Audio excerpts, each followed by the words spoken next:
Gitu.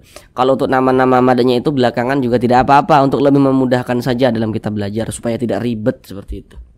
Maka alif lam berjumpa dengan huruf dal, hukumnya adalah alif lam syamsiah. Ya dibaca panjang, perhatikan lagi rumus mad tabi'i yang di kotak nomor 3. Assalamualaikum warahmatullahi wabarakatuh. Apakah Bapak Ibu Saudara semuanya belum lancar dalam membaca Al-Quran, kemudian juga belum memahami ilmu tajwid? Mari belajar mengaji Al-Quran bersama kami. Akan kami jelaskan tajwidnya dengan pelan-pelan, sehingga insya Allah Bapak Ibu Saudara semuanya langsung dapat memahami ilmu tajwid Al-Quran dengan mudah. Dengan kita memahami ilmu tajwid Al-Quran, maka insya Allah bagi Bapak Ibu Saudara semuanya yang belum lancar dalam membaca Al-Quran bisa segera lancar. Kemudian juga dengan kita memahami ilmu tajwid, maka bacaan kita akan semakin bagus dan juga indah untuk didengar. Namun sebelum itu kami doakan terlebih dahulu semoga Bapak Ibu Saudara semuanya senantiasa dalam keadaan sehat, dipermudah segala urusannya, dikabulkan segala hajatnya, dan senantiasa dilancarkan rezekinya oleh Allah Subhanahu wa taala. Amin amin ya rabbal alamin. Baiklah, langsung kita mulai belajar mengaji Al-Qur'annya. Baiklah, kita kali ini akan belajar mengaji Al-Qur'an dengan penjelasan tajwidnya yang pelan-pelan, yakni pada surah Al-Baqarah ayat 204. Di sini akan kami bacakan terlebih dahulu dengan pelan-pelan, baru setelah itu kita bahas tajwidnya dengan pelan-pelan. A'udzu billahi minasy syaithanir rajim. Bismillahirrahmanirrahim. Wa minan nasi man yu'jibuka qawluhu fil hayatid dunya wa yushhidullaha ala ma fi qalbihi wa huwa aladdul khisam. Baik, sekarang kita bahas tajwidnya dengan pelan-pelan. Namun seperti biasa, ada beberapa hal yang kami sampaikan di awal supaya untuk lebih memudahkan Bapak Ibu Saudara semuanya dalam memahami penjelasan yang kami sampaikan nantinya. Kalau nanti kami katakan huruf di belakangnya atau huruf sebelumnya, maka huruf yang berposisi sebelah kanan, sebelah sini, sebelah kanan. Kalau nanti kami katakan huruf setelahnya atau huruf di depannya, maka huruf yang berposisi sebelah kiri, sebelah sini, sebelah kiri. Baik, yang pertama di sini wa minan nas, di sini ada alif lam berjumpa dengan huruf nun. Setiap kita membaca Al-Qur'an, apabila berjumpa dengan huruf alif lam, maka kita perhatikan huruf setelah huruf lam atau huruf di depan huruf lam. Ini huruf lam nih. Mana huruf setelahnya atau huruf di depannya? Berarti huruf yang berposisi sebelah kiri. Huruf di depannya atau huruf setelahnya yang sebelah kiri mana? Berarti huruf nun ini. Ini huruf lam, sebelah kiri huruf lam mana? Huruf nun ini. Nah, ini alif lam berjumpa dengan huruf nun. Kita lihat di samping, huruf nun itu termasuk salah satu huruf syamsiah. Maka alif lam berjumpa dengan huruf nun, hukumnya adalah alif lam syamsiah. Alif lam syamsiah itu biasa disebut juga dengan idgham syamsiah, karena dia cara membaca huruf lamnya itu dibaca idgham. Jadi huruf lamnya ini dia tidak dibaca nih, di sini tidak ada tanda bacanya, jadi langsung masuk ke huruf yang di depannya, jadi langsung masuk ke huruf yang nun ini ya. Huruf lamnya tidak dibaca, langsung masuk ke huruf nun. Nah, jadi jangan bingung. Wa minan nas. Kemudian di sini ada huruf nun bertasydid, ini huruf nun. Tanda tasydid itu seperti ini, seperti angka 3 terbalik. Nah, kita lihat di samping hukum mim bertasydid, hukum nun bertasydid ya. Hukum nun bertasydid, hukum mim bertasydid itu hukumnya adalah gunnah musyaddadah. Nah, perhatikan catatan kecil di bawahnya. Itu catatan kecil itu sengaja kami buat untuk lebih memudahkan Bapak Ibu Saudara semuanya yang masih pemula dalam belajar tajwid agar tidak salah dalam menentukan hukum. Karena nanti tidak semua huruf mim bertasydid, tidak semua huruf nun bertasydid itu hukumnya gunnah musyaddadah, tidak semua. Kalau misalkan kemasukan nun sukun ya, atau kemasukan tanda baca tanwin begitu. Makanya supaya tidak salah kami buat catatan kecil di bawahnya itu. Kalau kita membaca Al-Quran berjumpa dengan huruf nun bertasydid atau huruf mim bertasydid, maka kita perhatikan huruf di belakangnya, nah, yang memiliki tanda baca. Nah, kalau ada huruf nun bertasydid nih, di belakangnya sini ada huruf yang memiliki tanda baca fathah, kasroh atau dhammah, berarti huruf nun bertasydid atau huruf mim bertasydidnya itu hukumnya adalah gunnah musyaddadah. Ini huruf nun bertasydid nih, di belakangnya sini ada huruf yang memiliki tanda baca fathah nih, berarti nun bertasydidnya ini hukumnya gunnah musyaddadah. Gunnah musyaddadah cara bacanya tuh digunnahkan. Jadi suaranya itu kita tahan sejenak ya, kita panjangkan. Wa minan nas. Nah, kita panjangkan sejenak. Jangan dibaca seperti ini. Wa minan nasimaya. Itu kurang, kadar gunnahnya kurang, lebih dipanjangkan lagi sedikit.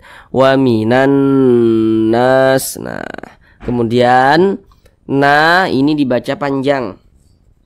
Ini namanya mad tabi'i. Sekarang perhatikan terlebih dahulu rumus mad tabi'i yang di kotak nomor 3. Kalau kita membaca Al-Quran apabila berjumpa dengan huruf alif, nih huruf alif nih yang disambung dengan huruf nun.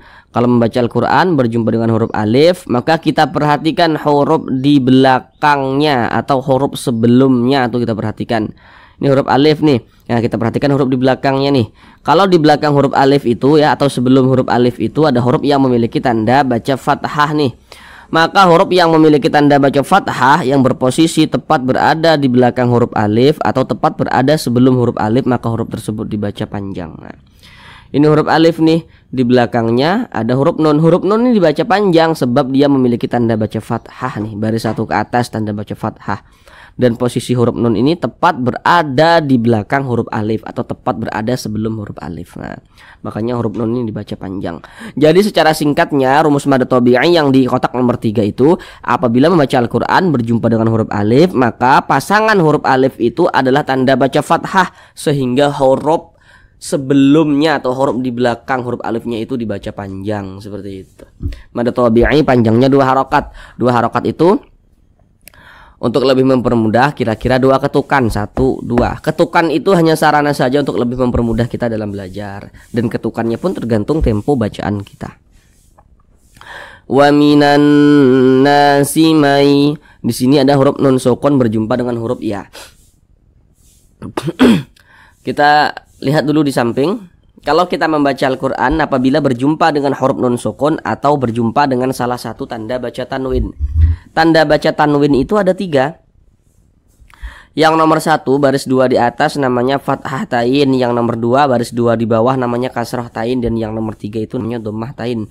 Pokoknya setiap membaca Al-Quran berjumpa dengan huruf nun sukun atau berjumpa dengan salah satu tanda baca tanwin, maka kita perhatikan huruf di depannya atau huruf setelahnya itu kita perhatikan, maka terjadilah suatu hukum tajwid. Nah, ini huruf nun sukun nih. Nah, di depannya sini huruf ya nih. Nah, kita lihat di samping. Huruf ya termasuk salah satu huruf idgham bi gunnah. Maka nun sukun berjumpa dengan huruf ya hukumnya idgham bi gunnah. Maka cara bacanya itu dengan cara memasukkan kemudian disertai dengan gunnah, disertai dengan dengungan. Apanya yang dimasukkan? Nah, jadi nun sukun ini dimasukkan ke huruf ya. Jadi ini dibaca may yu'jibuka, jangan dibaca man yu'jibuka, jangan, tapi dibaca may. Ya, kemudian kita gunnahkan. Nah, suaranya itu kita tahan ya, kita panjangkan sejenak. May yu'jibuka qawluhu fil hayatid dunya. Kemudian qaw di sini Kalau kita membaca Al-Quran berjumpa dengan huruf waw sukun, ini huruf waw tanda sukun tuh seperti ini, maka kita perhatikan huruf sebelumnya atau huruf di belakang waw sukun kita perhatikan. Kalau ada huruf waw sukun di belakangnya ada huruf yang memiliki tanda baca fathah, maka berarti huruf waw sukunnya ini adalah huruf lin. Nah, cara bacanya tuh dilunakkan, mudah saja. Qauluhu, hu dibaca panjang. Perhatikan tanda mad atau tanda panjang yang di kotak nomor 2. Kalau kita membaca Al-Quran kemudian berjumpa dengan suatu huruf yang di atasnya memiliki tanda baca dhammah terbalik, maka huruf yang di atasnya memiliki tanda baca dhammah terbalik, maka huruf tersebut dibaca panjang. Ini huruf H, di atasnya ada tanda baca dhammah terbalik, maka huruf H ini dibaca panjang. Ini namanya adalah mad silah qasirah. Panjangnya itu sama dengan mad tabi'i. Panjangnya itu 2 harokat. Nah, jadi kalau untuk awal-awal kita belajar, untuk lebih mempermudah saja, nama-nama madnya itu tidak perlu diingat terlebih dahulu juga tidak apa-apa, supaya lebih memudahkan. Yang terpenting yang perlu kita ingat tanda mad dengan kadar panjangnya. Jadi kita tahu, oh ini tanda panjang, oh ini tanda panjang, seperti itu. Kemudian oh ini panjangnya segini, kita tahu begitu. Kalau untuk nama-nama madanya itu belakangan juga tidak apa-apa, untuk lebih memudahkan saja dalam kita belajar supaya tidak ribet seperti itu. Mad silah qasirah, panjangnya 2 harokat. Qauluhu fil hayatid dunya. Di sini ada alif lam lagi nih. Nah, berjumpa dengan huruf H. Setiap membaca Al-Quran apabila berjumpa dengan huruf alif lam, maka kita perhatikan huruf di depan huruf lamnya. Kita perhatikan, ini huruf alif, ini huruf lam. Nah, kita perhatikan di depan huruf lam. Di depan huruf lam ada huruf H. Kita lihat di samping. Huruf H itu termasuk salah satu huruf qamariyah. Maka alif lam berjumpa dengan huruf H, hukumnya adalah alif lam qamariyah. Alif lam qamariyah itu biasa disebut juga dengan izhar qamariyah. Nah, karena dia cara membaca huruf lamnya ini dibaca izhar, jadi huruf lamnya ini dia dibaca fil haya, dibaca jelas. Nah, fil haya, ya dibaca panjang. Perhatikan tanda mad atau tanda panjang yang di kotak nomor 4. Kalau kita membaca Al-Quran apabila berjumpa dengan suatu huruf yang di atas huruf tersebut memiliki tanda baca fathah berdiri, maka huruf yang di atasnya memiliki tanda baca fathah berdiri, maka huruf tersebut dibaca panjang. Ini huruf ya, di atasnya ada tanda baca fathah berdiri nih, atau alif kecil. Nah, maka huruf tersebut dibaca panjang. Nah, ini namanya mad tabi'i, panjangnya 2 harokat atau kira-kira 2 ketukan. Fil hayatid dunya. Nah, di sini ada alif lam lagi nih berjumpa dengan huruf dal. Kita lihat di samping, huruf dal termasuk salah satu huruf syamsiah. Maka alif lam berjumpa dengan huruf dal, hukumnya adalah alif lam syamsiah. Nah, maka huruf lamnya ini dia tidak dibaca langsung masuk ke huruf dal. Jadi jangan bingung. Fil hayatid dunya. Nah, kemudian di sini ada huruf nun sukun berjumpa dengan huruf ya.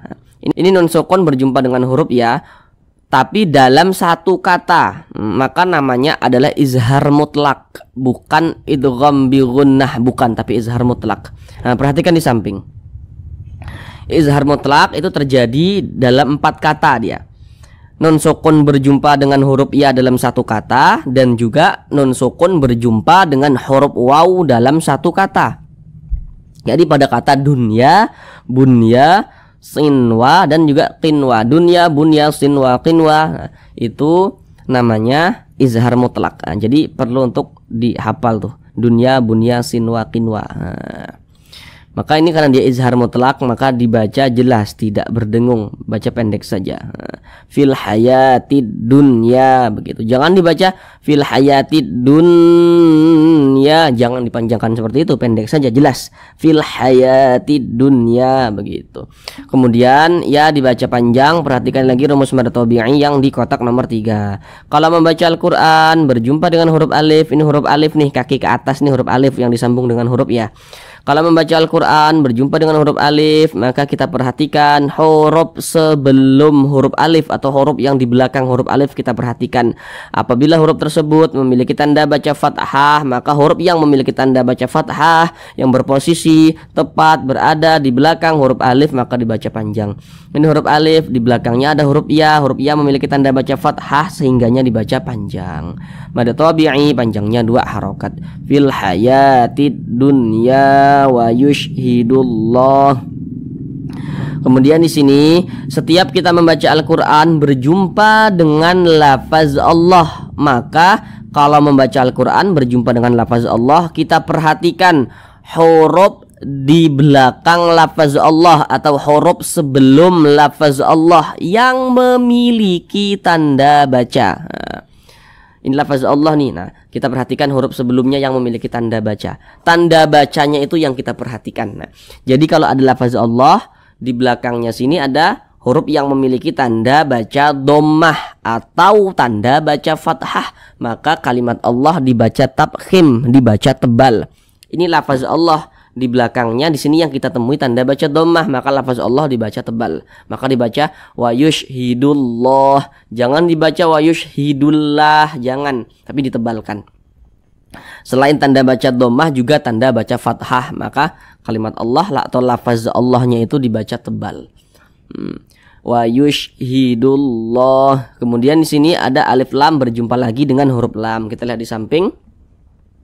Huruf lam itu termasuk salah satu huruf syamsiyah lagi, maka alif lam berjumpa dengan huruf lam hukumnya adalah alif lam syamsiyah. Kemudian lafaz Allah dibaca panjang, perhatikan tanda mad atau tanda panjang yang di kotak nomor 4.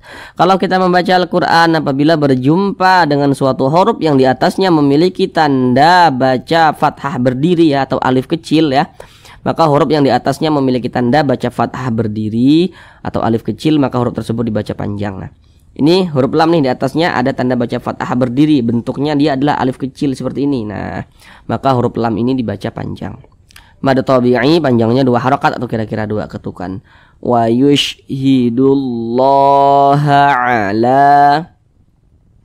Kemudian la dibaca panjang, nah masih di tanda mad atau tanda panjang yang di kotak nomor 4. Karena huruf lam ini di atasnya ada tanda baca fathah berdiri, makanya huruf lam ini dibaca panjang. Nah, mad tabi'i panjangnya 2 harakat. Nah, ala ma ini dibaca panjang. Perhatikan rumus mad tabi'i yang di kotak nomor 3. Kalau membaca Al-Qur'an berjumpa dengan huruf alif, kita perhatikan huruf di belakang huruf alif itu kita perhatikan.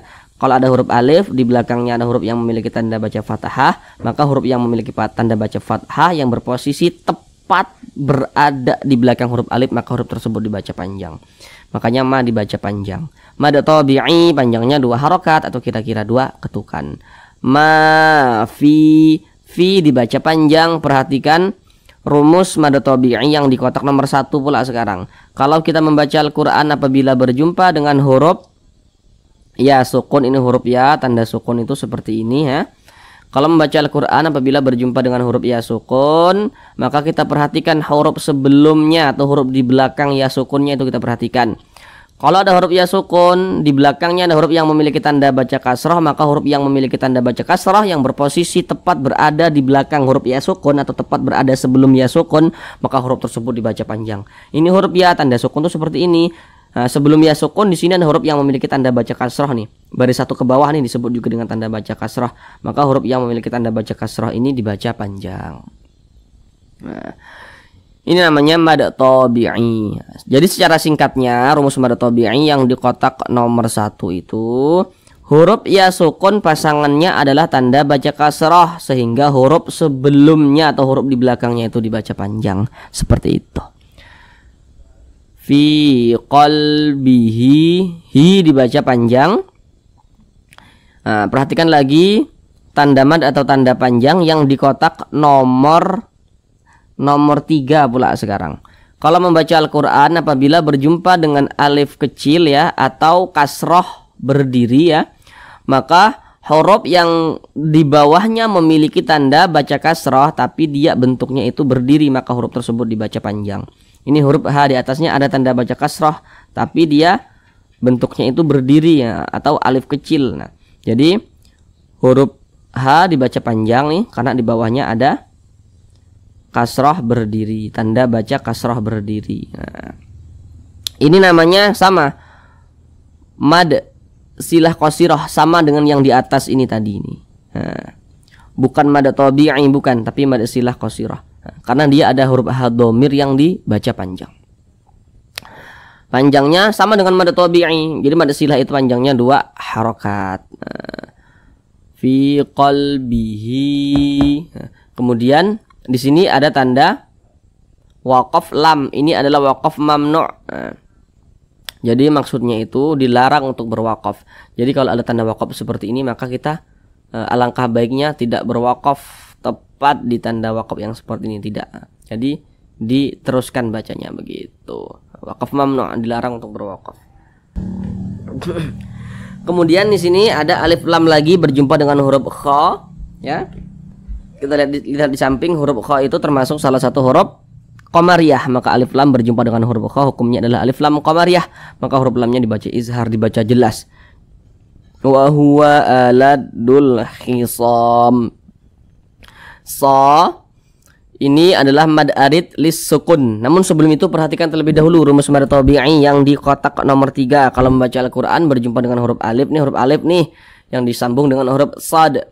Di belakang huruf alif ada huruf yang memiliki tanda baca fathah, maka huruf yang memiliki tanda baca fathah ini yang berposisi tepat berada di belakang huruf alif dibaca panjang. Kemudian mad tabi'inya berjumpa dengan huruf yang kita sukunkan, maka namanya berubah menjadi mad arid li sukun. Panjangnya boleh 2 harokat, boleh 4 harokat hingga 6 harokat. Yang terpenting konsisten dalam sekali bacaan. Maksudnya konsisten itu ketika kita membaca Al-Qur'an, jika berjumpa dengan mad arid li sukunnya dibaca 2 harokat, maka setiap kita membaca Al-Qur'an berjumpa dengan mad arid li sukun dibaca 2 harokat semua. Kalau kita membaca Al-Qur'an kita baca 4 harokat, semuanya kita baca 4 harokat gitu. Jadi harus sama, harus konsisten begitu.